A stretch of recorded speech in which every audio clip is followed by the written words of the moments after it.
Hello viewers, আসসালামু আলাইকুম। তোমরা সবাই কেমন আছো? আশা করি ভালো আছো। আমিও আল্লাহর রহমতে তোমাদের দয়ায় ভালো আছি। আসলে ছাত্ররা কোটা নিয়ে যা করলো, শেষ পর্যন্ত আমরা বিজয় অর্জন করলাম। এর মাঝে তো আমাদের সব কিছু বন্ধ দিয়ে ফেললো, স্কুল কলেজ সব কিছু। অনেক দিন পর স্কুল কলেজ খুলেছে, জানি না প্রত্যেকের কি খুলেছে, কিন্তু আমাদের কলেজটা খুলেছে তাই কিছুদিন পর, অনেক দিন পরে কলেজে গেলাম।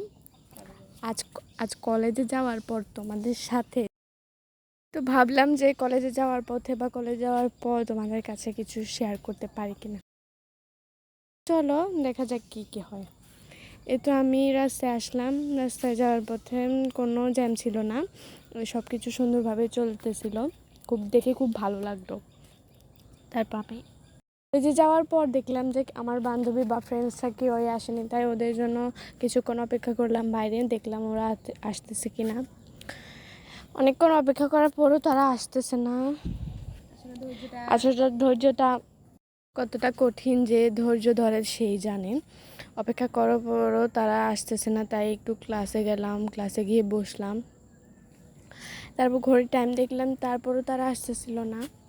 তো একটু বাইরে গেলাম, দরজার সামনে গেলাম, দেখলাম ওরা আসতেছে কিনা, তারপরও তারা আসতেছিল না। ভাই, তারা আসতেছিলই না। তারপর তারা আসলো। তারপর তাদের সাথে একটু বাইরে যাওয়ার প্ল্যান করলাম। তারপর বাইরে গিয়ে দেখলাম তারা কীরকম আঁকাআঁকি করতেছে এবং গার্ডেনটা কত সুন্দর করে সাজিয়ে ফেলেছে তারা। তারপর দেখলাম যে তারা অনেক সুন্দর আঁকতেছে, ফ্রেন্ডদের নিয়ে, তাদেরকে নিয়ে দেখলাম আর কি। তো বাইরে গিয়ে দেখলাম যে মেয়েরা অনেক কিছু আঁকতেছে, আমার খুব ভালো লাগলো। এই যে কোটা আন্দোলনটা গেল, খুবই ভয় ছিলাম আমরা।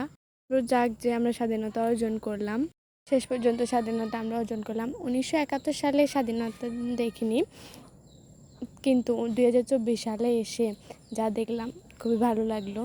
1971 সালে বুঝলাম যে তারা কতটা কষ্ট করেছিল আমাদের জন্য।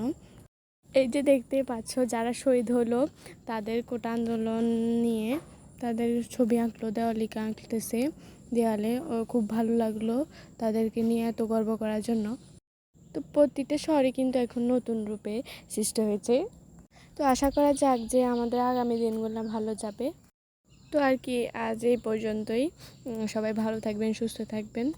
আর আমাদের ভিডিওটি যদি ভালো লাগে তাহলে অবশ্যই লাইক, কমেন্ট, শেয়ার এবং সাবস্ক্রাইব করতে ভুলবে না তোমরা। এবং যারা শহীদ হয়েছেন আমাদের জন্য, তাদেরকে নিয়ে সবসময় গর্ববোধ করতে পারি।